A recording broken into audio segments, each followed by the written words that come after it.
Hey everyone, welcome back to another episode of A Modern Nonprofit podcast where we talk about all things relative to, nonprofits and more importantly, a modern nonprofit, how we can do things a little bit differently, think outside of the box. I'm really excited for this conversation today. I have my friend Ken Unger here. He is the president of Charge Sponsorship. I oftentimes can hear nonprofits say that they're interested in getting sponsorships, more corporate support. How do we go after these bigger gifts? And your company, you're the president of Charge Sponsorship. This company helps for-profit and especially nonprofits leverage these corporate sponsorships and how to get them and how to best use them and how to best, communicate the impact that they're having, right? So Ken, I'm really excited to dive into this conversation, but first I want to thank you for joining us and to sharing some of your words of wisdom on how to get this ball rolling for so many organizations. Thank you. It's great to be here to chat about this subject. I love it. Awesome. So really, first things first, what are the most important factors for nonprofits to consider a corporate sponsorship? So, what should they be thinking about? Yeah, I think there's a number of things to think about. What we advise nonprofits is the first thing is to be sponsorship ready.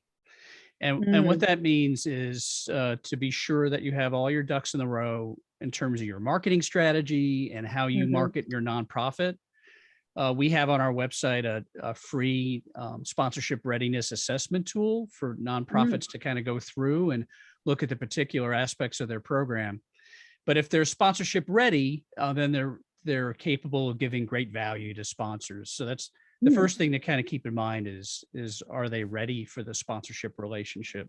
Secondly, we ask them to create a sponsorship policy where they define ahead of time which sponsors are compatible with their mission. Because often, not all sponsors are created equal. And really a nonprofit is at its heart an advocacy organization. And an advocacy organization, really, it's all about their credibility. And so through the sponsorship relationship, if you pick the wrong partner or if your partner is just not compatible with your mission, you could sacrifice that credibility and end up hurting your mission and your ability to create impact. So Ken, when you talk about sponsorship readiness, could you share a little bit more about that? What does that mean to be sponsorship ready if you're an organization, you've never received corporate sponsorships in any way? What would an organization do to be ready? It's really all those things that go into your marketing strategy as a nonprofit. So first, do you have a marketing strategy? Do you have a plan to use really all the channels of distribution for your message, including social media and email marketing and public relations and media relations? And then the third thing is, do you have a really good handle on your audience? Who are your audience? What is their demographics? What are their psychographics in terms of what your audience is interested in and such? So it's really on the marketing side of your house as a not-for-profit. Do you have all of those ducks in a row? Because frankly, sponsorship is a marketing relationship. And if you're not ready to be a good marketing partner, then you're really not in a position to offer very much value to a sponsor. So let's talk a little bit more about organizations and how they can get in front of sponsorships. I own a for-profit business, and I can certainly understand how many different organizations are reaching out to me for sponsorships and some sort of financial support, right? And I'm sure that most small businesses and large businesses get the same kind of just constantly inundated by requests. So how can an organization cut through the cluttered, oversaturated business marketing landscape and make sure that their message reaches their target, whether it's to their target, meaning their donors and other community constituents, or maybe their market is just getting those corporate sponsorships, initially? How do they cut through all of the noise? Yeah, that's a great question. And just to share a bit of information about how cluttered that market is. So a colleague of mine is a sponsorship management at a large beverage company that everyone has heard of. And he'll receive 200 sponsorship requests a day. And so I believe it. That's a lot of clutter in terms of trying to get your message in front of a potential sponsor if you're a nonprofit. So since the odds are against you, how do you really even those odds? Well, the first is really about storytelling. It's to convey right from the start what is unique about your organization and what stories do you tell about the communities that you serve. Mm. And so that's really what sponsors are looking for, unique stories that they can attach their brands to and which are compatible with their brands, right? We Mm-hmm. talked about the fact that audiences have to matter, but Mm-hmm. really having that unique story to tell and right from the start, conveying that to a potential sponsor will help you cut through the clutter and in getting your message in front of that sponsor, and will help that sponsor cut through the clutter and get its message heard by its audience. Mm-hmm. I love that. So a lot of times nonprofit leaders talk about corporate grants, corporate gifts, right? Corporate contributions. How do you talk about sponsorships, and I guess help us understand, what does a sponsorship really mean? And is that different from corporate contributions? And what are some of those advantages and disadvantages that it might bring to an organization if you were to get some sort of sponsorship? Just to clarify for those that may not know the difference. Yeah, great question. So a donation is obviously, the typical fundraising activity where a donor is giving money or in-kind aid without the expectation of recognition. So that's, typically kind of the largest source of revenue for a nonprofit. Mm-hmm. Then there's advertising, and you typically see advertising revenue associated with events, Mm-hmm. the annual gala event or a charity 5K run, Mm-hmm. things of that nature. And what advertising is when the advertiser is paying money for the right of exposure. And so it's typically a very static relationship where the advertiser is paying the nonprofit an advertising fee, and the nonprofit is just providing exposure to that advertiser. Sponsorship is where the sponsor is paying a fee for the right to use the nonprofit's logo, name, intellectual property, so that there could be a co-promotional relationship. So the Mm-hmm. sponsor is promoting the nonprofit and the nonprofit is promoting the sponsor. So it's a very Mm-hmm. dynamic relationship and much different than advertising, where if I'm an advertiser, I'm just getting a sign or I'm just getting, the right to broadcast a commercial. But with the sponsorship, there's this co-promotion, which is very powerful. Mm-hmm. Because in very few circumstances is an organization like a nonprofit being paid and being Mm-hmm. promoted at the same time. Mm-hmm. So they get Mm-hmm. double benefit through the sponsorship relationship. Mm-hmm. So you had mentioned there, it really is more like a partnership, like you said, a contribution, there's kind of no strings attached, there's kind of no expectations generally, and you just receive the gifts and you go on about your work. Sponsorship is much more involved in that. So what would you say some of the advantages and disadvantages of kind of accepting on this more formal partnership and more formal relationship? Yeah, that's a great question. So in terms of the advantages, I think the first is what I mentioned before. You're getting both financial resource or in-kind resource, and you're Mm-hmm. getting promotion.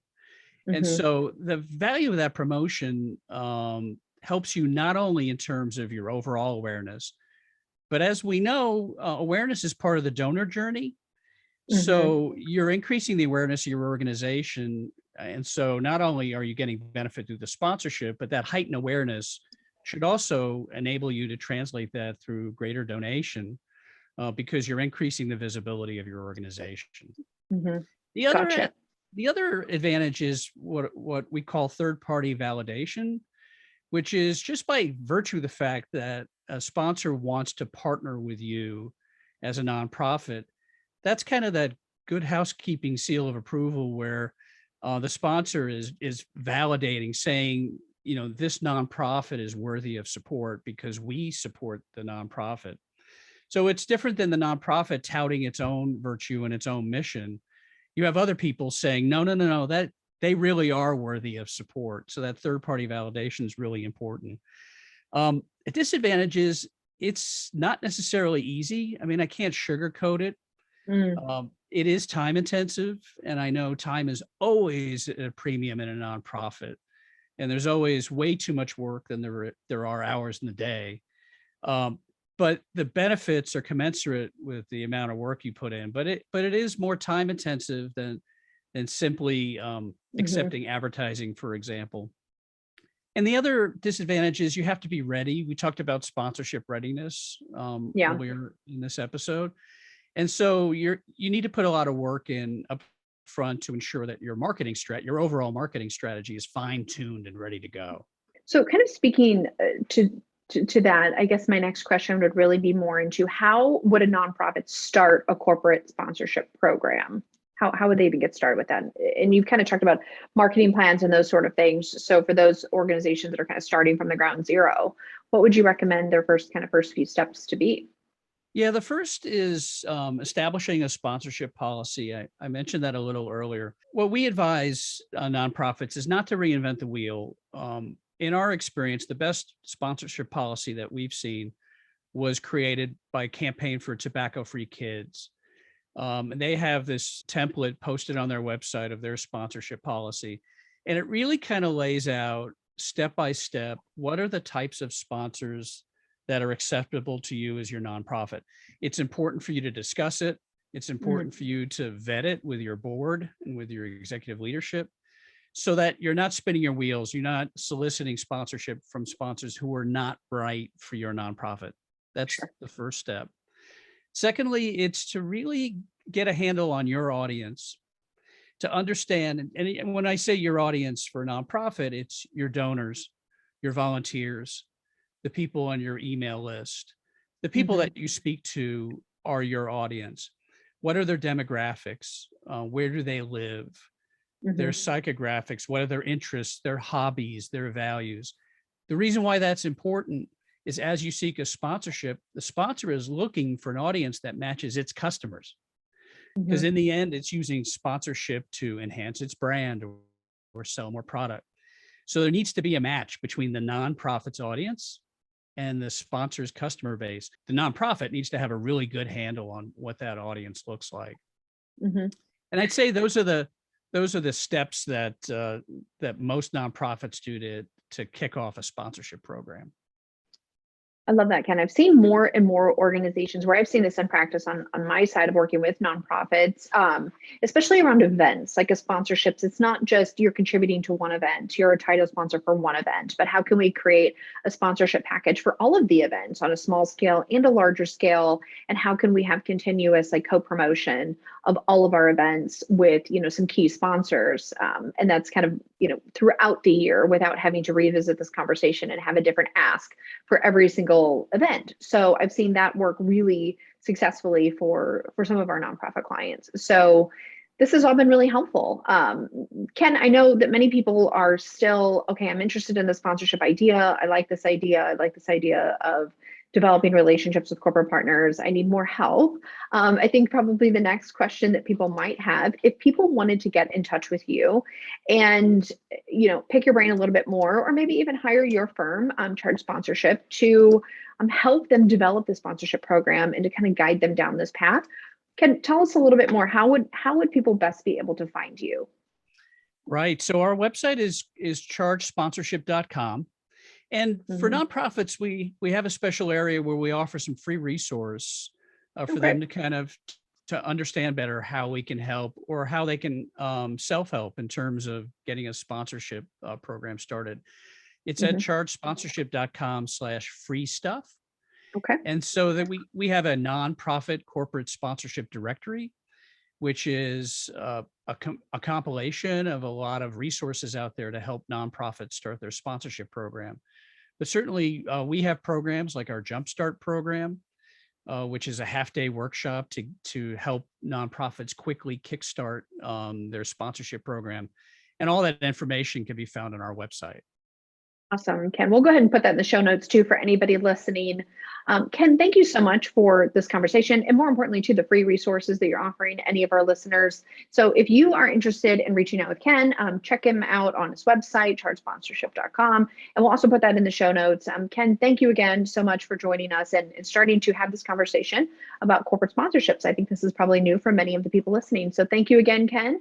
And for those of you that have not already subscribed to our newsletter or checked out our YouTube channel or any of these other resources that we put out there for you as well, make sure you check on our website, thecharitycfo.com. Make sure you check out our YouTube channel. We put all of these episodes, we break them up into smaller clips. So if you want to go back and listen to any of this or share any of this, feel free to go ahead and check that out on YouTube. And then, of course, the audio is always available on all of your major streaming platforms, Anchor, Apple, Spotify, or any of those other platforms. So thank you all so much for joining us. Until next time. Bye, everyone.